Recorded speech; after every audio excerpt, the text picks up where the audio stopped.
Boa noite. Aqui agora será feita a apresentação sobre a realização e interpretação dos exames laboratoriais bioquímicos utilizados para o diagnóstico e monitoramento das dislipidemias. Nosso grupo é composto pelo Gabriel Kevin Gontijo, a Ianca Lara da Silva, Lara Cristina da Costa, Lucas Faria Manuel e Tainara Mares da Silva. O caso clínico 1 consiste em: analise o resultado dos exames laboratoriais de um paciente do sexo masculino, de 32 anos, que possui arco córneo. E aqui estão alguns resultados de exames feitos nesse paciente em questão. A primeira pergunta diz o seguinte: considerando que a amostra foi coletada sem jejum, calcule os níveis do colesterol não HDL e do colesterol LDL do paciente. E aqui estão nossos cálculos, assim como o mapa de monitoramento à direita. A pergunta B diz o seguinte: qual é o diagnóstico do paciente? Justifique a sua resposta. Nosso grupo chegou ao seguinte resultado: o diagnóstico é de aterosclerose, mostrando risco cardiovasculares e chance de ter um derrame cerebral, devido ao alto valor de não HDL do paciente. É necessário que o paciente faça uso de estatinas para dislipidemias, pois o CLDL apresenta alta.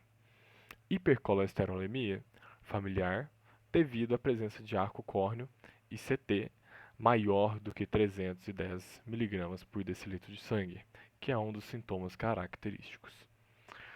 Foi observado valores de colesterol bem acima dos de referência, onde o valor ideal seria abaixo de 190 mg por decilitro de sangue.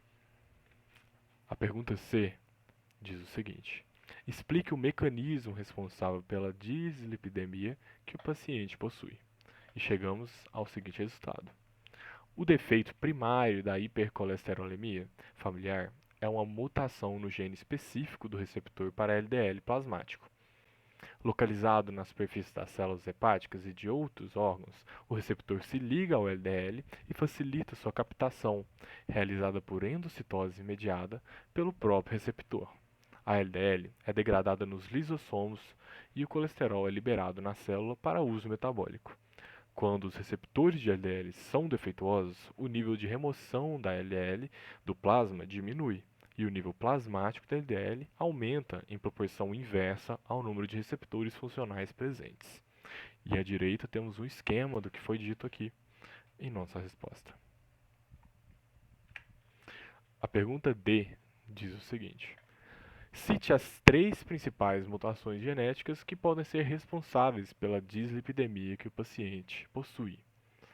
E aqui estão os três genes, mutações que podem ser responsáveis por isso, sendo o gene do receptor de LDL, como dito na questão anterior, o gene da ApoB100 e o gene da PCSK9.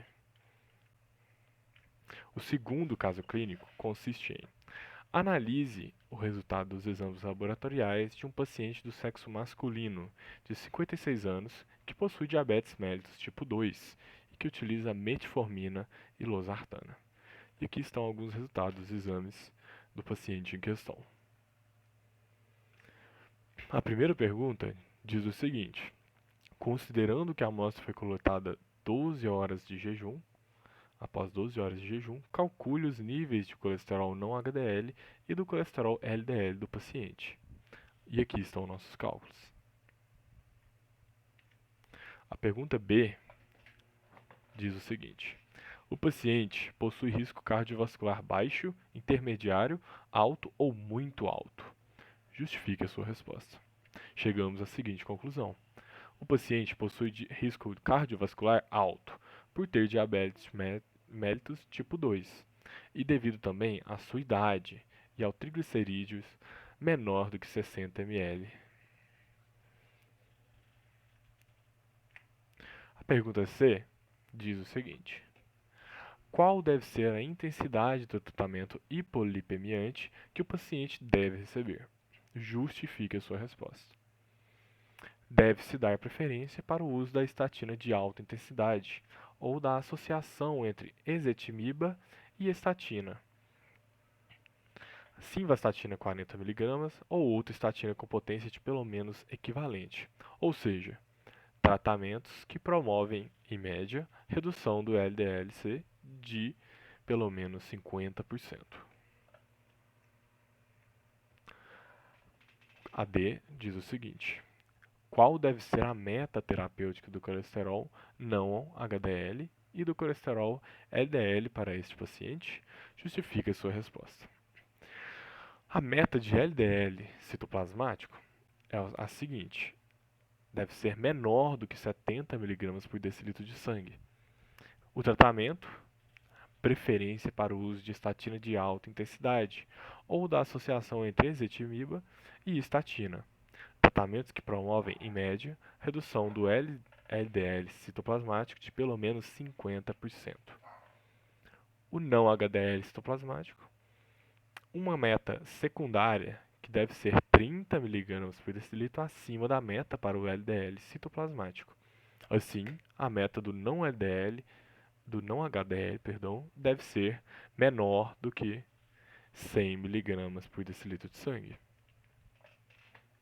A pergunta diz o seguinte: qual o marcador sérico deve ser dosado após a introdução da estatina ao paciente para avaliação dos efeitos adversos musculares? Durante o tratamento com estatina, cite as situações em que este marcador sérico deve ser reavaliado. A dosagem rotineira de CK não é recomendada em pacientes já em uso de estatina, exceto quando ocorrem sintomas musculares, como dor, rigidez, sensibilidades, câimbras, fraqueza e fadiga localizada ou generalizada, introdução de fármacos que possam interagir com a estatina ou quando se eleva a dose desta. Fármacos que podem interagir com a estatina assintomáticos ou sintomas toleráveis, ICK maior do que 3 a 7, né? Reiniciar a mesma estatina em dose menor ou estatina alternativa, com ajuste de dose e monitoramento da CK a cada 4 a 6 semanas. Sintomas intoleráveis e CK maior do que 3 a 7. Suspensão por 4 a 6 semanas, seguida de nova dosagem de CK e reavaliação do caso. Se a CK diminuir, usar a mesma estatina em dose menor ou estatina alternativa, com monitoramento da CK a cada 4 a 6 semanas e, se for necessário, adiciona-se terapia não estatínica. A pergunta F pergunta o seguinte: qual é a vantagem de se avaliar o colesterol não HDL em detrimento do colesterol total? Justifique a sua resposta. Chegamos à seguinte conclusão: a vantagem é que a avaliação do colesterol não HDL está associado ao risco cardiovascular, enquanto o colesterol total não é útil para tal análise. E a pergunta G diz o seguinte: quais são as duas vantagens de se avaliar o colesterol não HDL em detrimento do colesterol LDL? Justifique a sua resposta. A primeira vantagem é que supera limitações. Níveis de triglicerídeos não interferem no cálculo do não HDL citoplasmático, mas interferem no cálculo do LDL citoplasmático. 2. Não HDL está mais associado com risco cardiovascular do que o LDL. Ele vai estimar a quantidade de lipoproteínas aterogênicas circulantes no plasma. Essas são as duas vantagens da pergunta. E aqui estão nossas referências, né? Espero que tenha gostado e uma ótima noite.